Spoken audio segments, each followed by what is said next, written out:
Halos 1 taon na kaming magkasintahan ng aking boyfriend.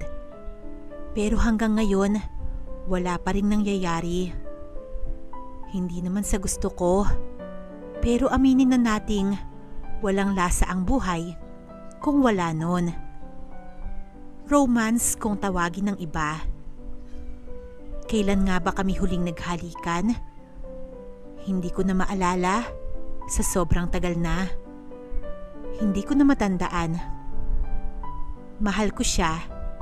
Mahal niya ako. Nandun na tayo. Pero parang awa naman.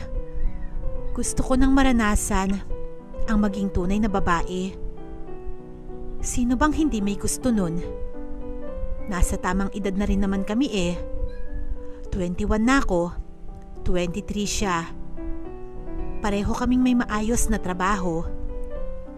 Sabi nga ng iba, kulang na lang sa amin ay kasal. Ano ba naman kung i-advance na namin ang honeymoon, di ba? Lalo na't uso naman yun. Sabi ng boyfriend ko, mataas yung respeto niya sa akin.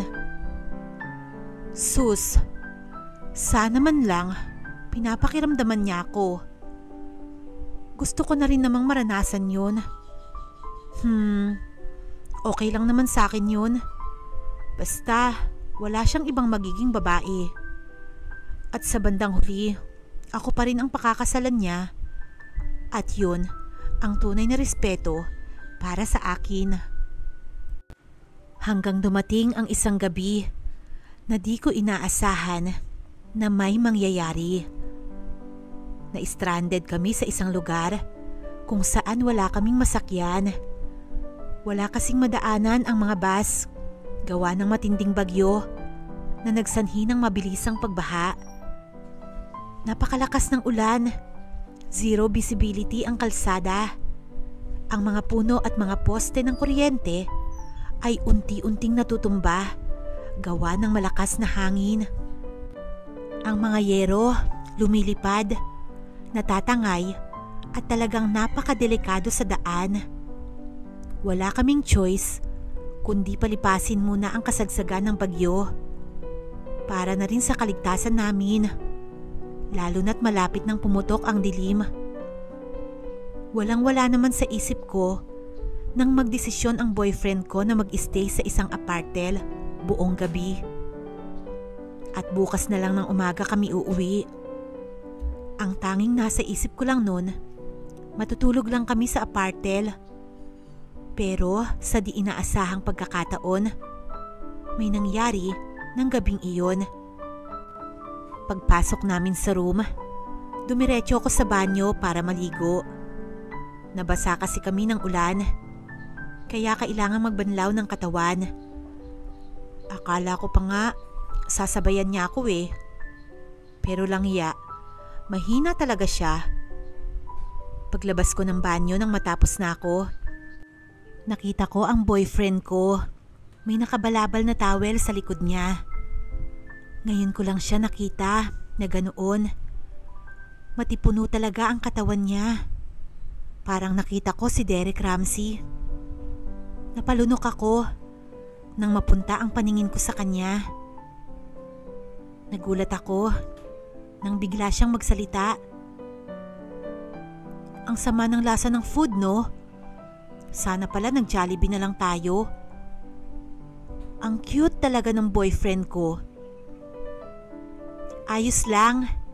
At least busog. Sagot ko na lang. Pero ang paningin ko ay nasa matipuno niyang katawan habang tinutwalya ko ang buhok ko.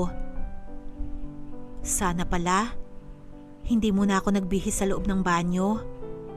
Baka sakaling maakit siya kapag nakita niya ako. Kaso nagpajama agad ako at damit pantulog. Sayang naman. Pumasok na siya sa banyo habang ako umupo sa gilid ng kama habang nagsusuklay ng buhok. Kung ano-ano ang naglalaro sa isipan ko. Ang daming sumasagi sa imahinasyon ko. Naririnig ko kasi yung pagaspas ng tubig sa banyo. Nai-imagine ko tuloy yung boyfriend ko Ang sweet naman. Matagal talaga maligo yun. Halos matuyo na ang buhok ko, pero nandun pa rin siya sa loob ng banyo. Tumayo ako at hinawi ko yung kortina sa bintana. Minamasdan ko ang malakas na ulan. Parang ang sarap sa pakiramdam pag ganitong panahon. Biglang bumukas ang banyo. Paglingon ko, nakita ko ang boyfriend ko na nakatapis lang ng towel. Tapos, naaamoy ko ang bango mula rito. Amoy ng bagong paligo. Oh my God, mukhang ako ang inaakit niya ah. Nakaramdam ako ng kaba dahil sa lagkit ng tingin niya. Mata sa mata, tapos ngiting aso pa siya. Yayain ko na kaya to? Ganito pala pag may nararamdaman na kakaiba.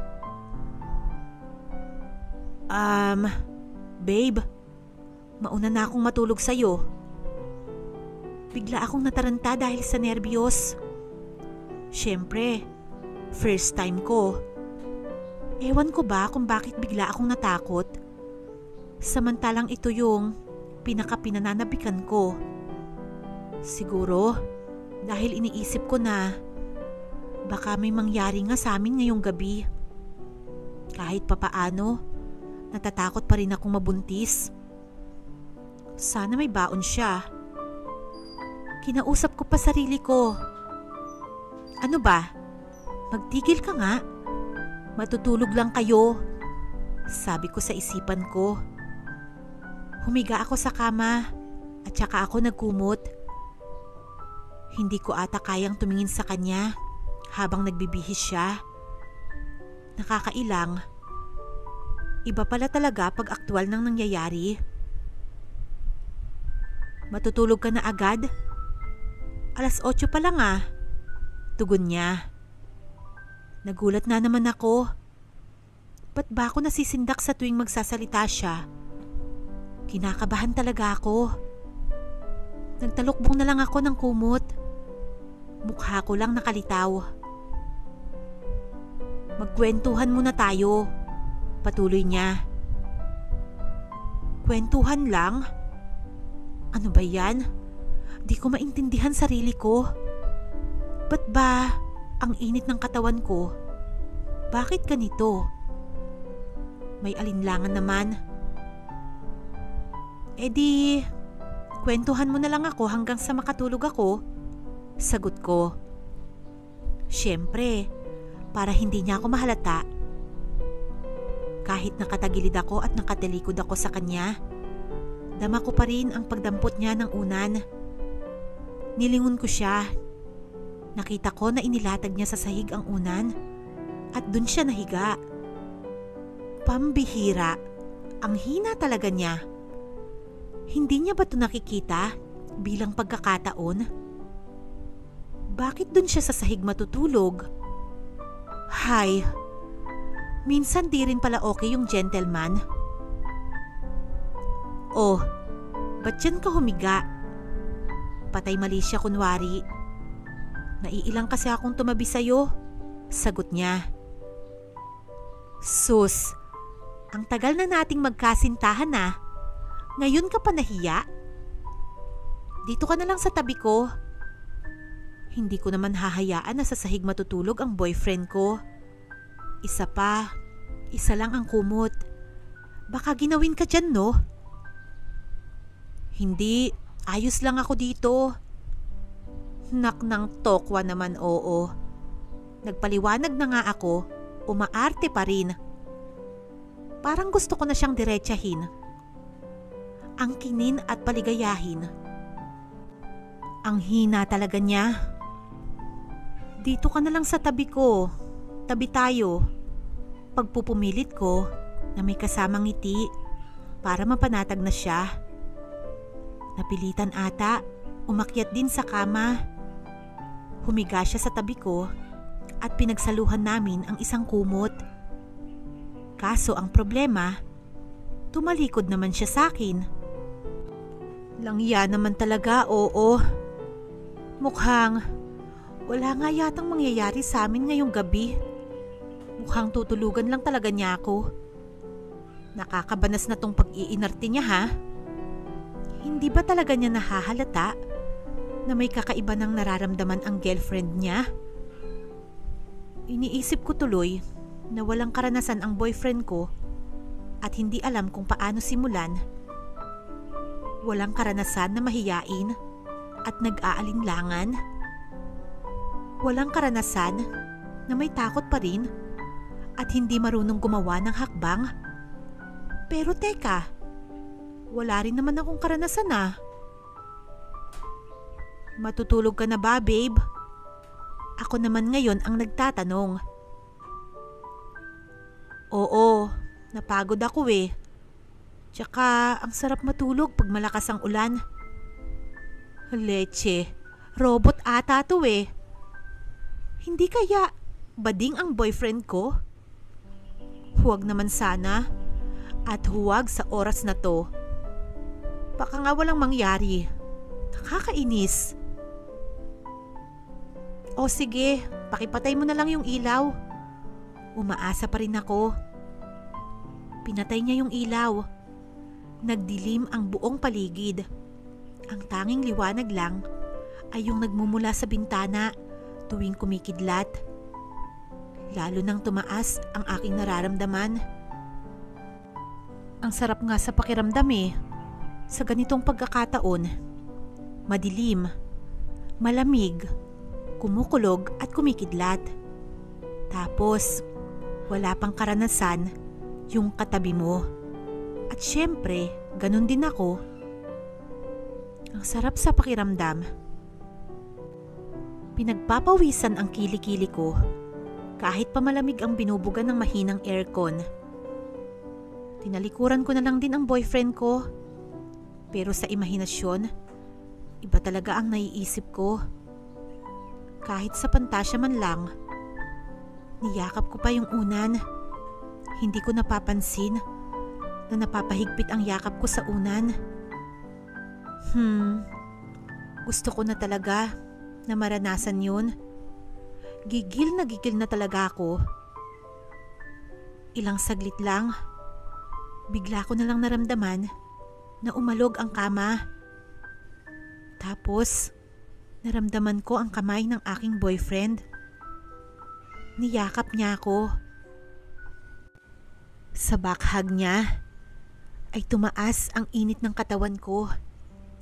At hindi lang yun ang nagpainit sa akin. Sa wakas, naramdaman ko rin ang yakap niya. At hinawakan ko pa ang kamay niyang nakayakap sa akin. Mas lalo ko pang iginapos ang katawan ko. Sinasadya ko talaga yun. Ganito pala ang pakiramdam. Tuluyan na akong bumigay. Babe, may nararamdaman ka na rin ba para sa akin? Talagang ibibigay ko ang lahat ngayong gabi. Humigpit ang yakap niya. Sorry. Hindi ko na kasi matiis.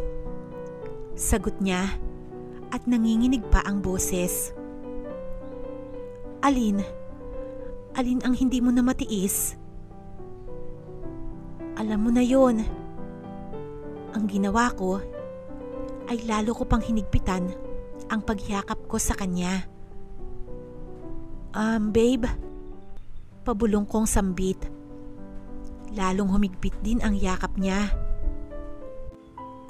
At doon na nagsimulang maglibot ang kanyang mga kamay.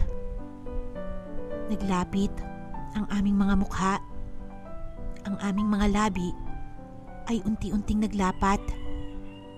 Hinawakan niya ako ng mahinahon sa aking mga braso. Dahan-dahan at marahan niya akong ihiniga sa kama. At doon, nangyari na nga ang lahat. At sa unang pagkakataon ay naranasan namin ang bagay na yun. At nang kami ay maghiwalay, kami ay kapwa nangangalay. Pawisan ang bawat isa sa amin. Sa pagkakataong yun, ay narating namin ang rurok ng paraiso. Pagkatapos nun ay inayos ko ang aking sarili. Binalikan ko ang boyfriend ko at pinunasan ng bimpo ang kanyang pawis. Hindi ko alam bakit parang kulang.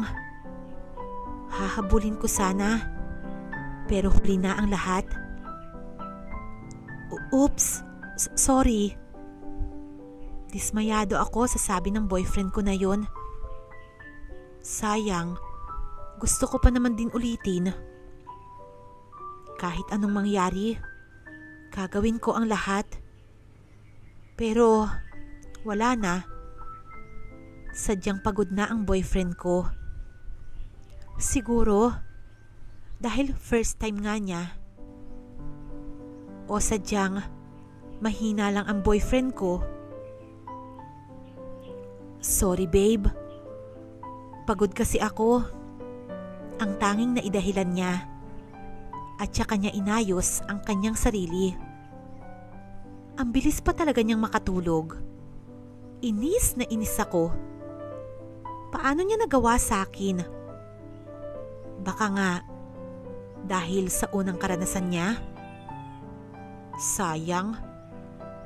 Pero bukas paggising niya, may plano ako. Siguradong papansinin niya ako. Pero mukhang iba ang pakiramdam ko ngayon. Hindi ko alam kung bakit bigla akong kinabahan. Ayokong isipin na baka mabuntis ako. Pero bakit ko naman aalalahanin yon? Nasa tamang edad na kami at kaya na naming magpamilya. Pero paano kung hindi ako panagutan ng boyfriend ko? Imposible naman. Mahal niya ako at alam kong hindi niya ako tatakbuhan. Hay, grabe naman nervyos ko. Pati pag-beep ng message tone sa phone niya, ikinagulat ko. Ba't ba ako nagkakaganito? Ba't ko ba nararamdaman to? Nakakawalang tiwala, puno ng pangamba, alalahanin at nakakaparanoid.